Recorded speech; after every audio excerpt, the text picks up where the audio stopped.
നമസ്കാരം. എല്ലാ ഗുരുജനങ്ങൾക്കും ബന്ധുമിത്രാദികൾക്കും 1000 നന്ദി നമസ്കാരം. ഞാൻ ഡോക്ടർ എം ഷിബു നാരായണൻ വെമ്പായം. ഈ ചാനൽ കൂടി എല്ലാവരും സബ്സ്ക്രൈബ് ചെയ്യണം. വേഴ മാറ്റത്തെക്കുറിച്ചാണ് പറയാൻ പോകുന്നത്.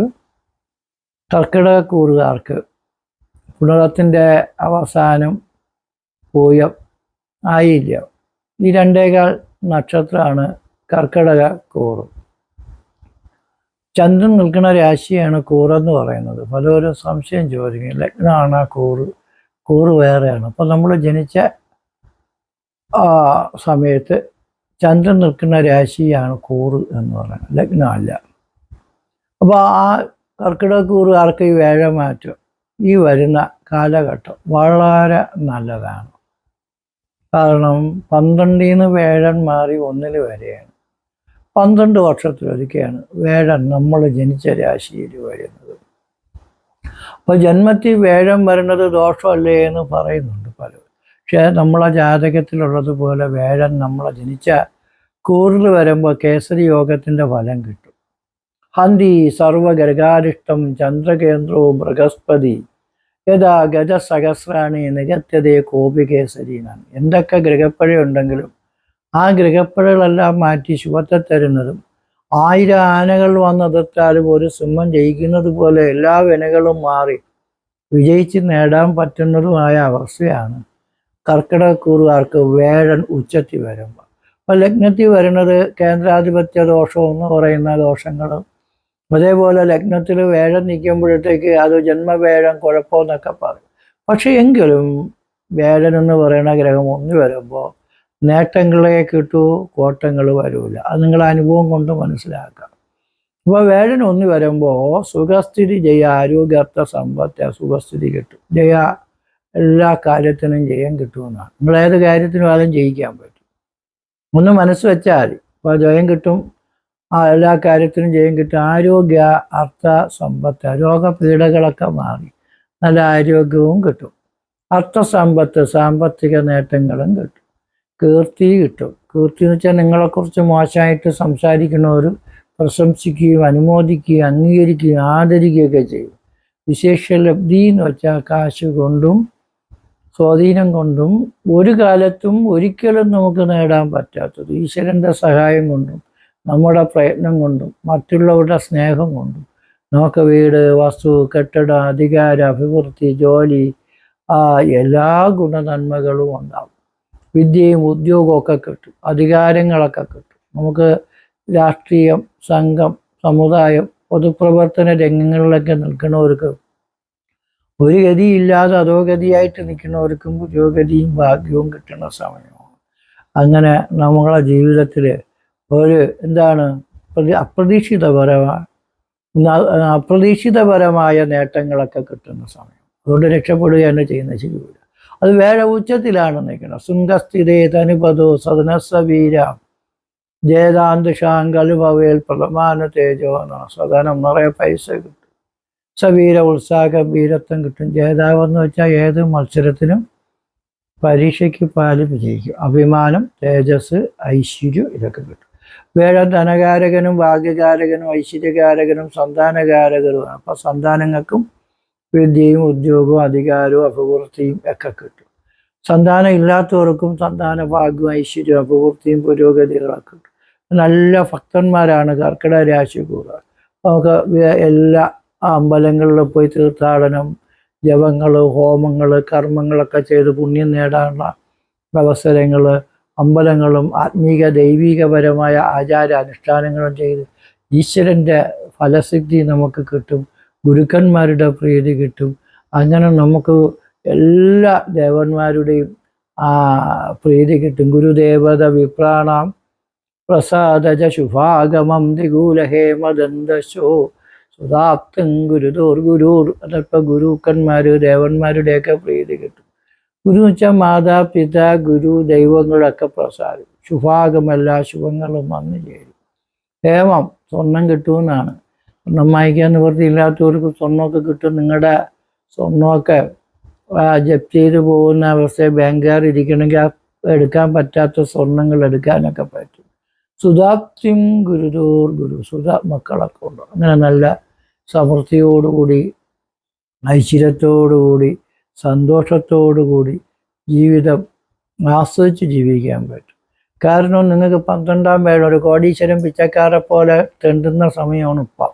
അതിൽ നിന്ന് വേഴൻ 2026 6-ാം മാസം 2-ാം തീയതി മുതൽ നമുക്ക് 2-ലാണ് വരണത്.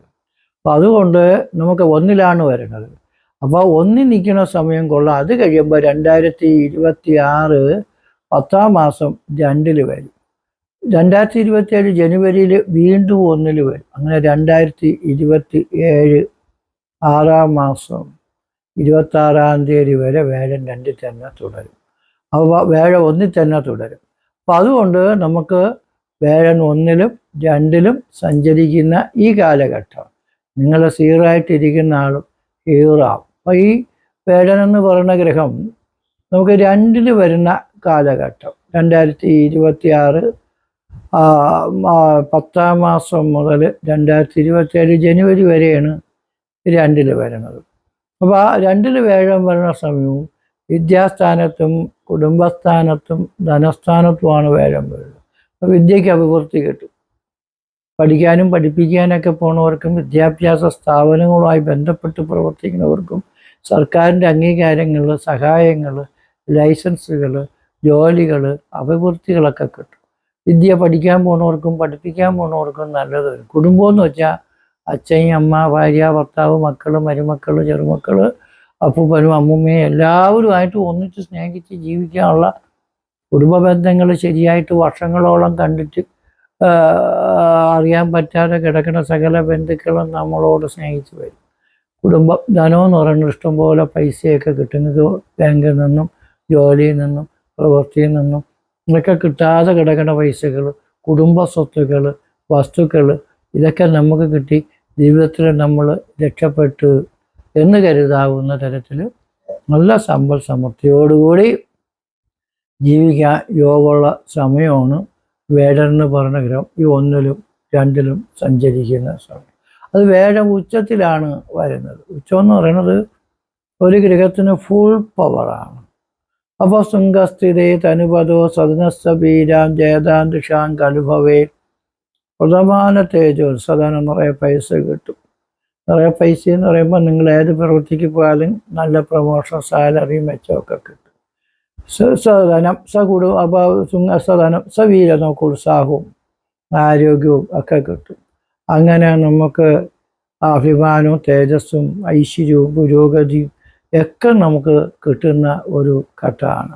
അപ്പോൾ 2-ൽ വേഴൻ നിൽക്കുന്ന സമയം എന്ന് പറയുന്നതും നമുക്ക് പൊതുവെ നോക്കുമ്പോൾ മനസ്സുഖം, ശരീരസുഖം, ബന്ധുഗുണം, ജീവിത പുരോഗതികളും ധനലാഭങ്ങളും ഗൃഹലാഭങ്ങളും വാഹനലാഭങ്ങളും അങ്ങനെ ജീവിതത്തിൽ ഒരുപാട് മെച്ചം പിടിച്ച നേട്ടങ്ങളും കേസ് വഴക്കുകളൊക്കെ ഉണ്ടെങ്കിലും വല്ല കുരുക്കുകളുണ്ടെങ്കിലും ശത്രുക്കളെ പോലെ നമ്മൾ ആക്രമിക്കാൻ നിൽക്കണവർ പോലും നമ്മളൊരു ചെറിയ സ്നേഹം കാണിച്ച വിരോധം മാറി അനുകൂലിച്ച് വരാനൊക്കെ ചാൻസുള്ള സമയമാണ്. എല്ലാ കാര്യങ്ങൾക്കും നേട്ടം തന്നെ കിട്ടും. പിന്നെ ജാതകം ഒന്ന് പരിശോധിച്ച് നോക്കണം.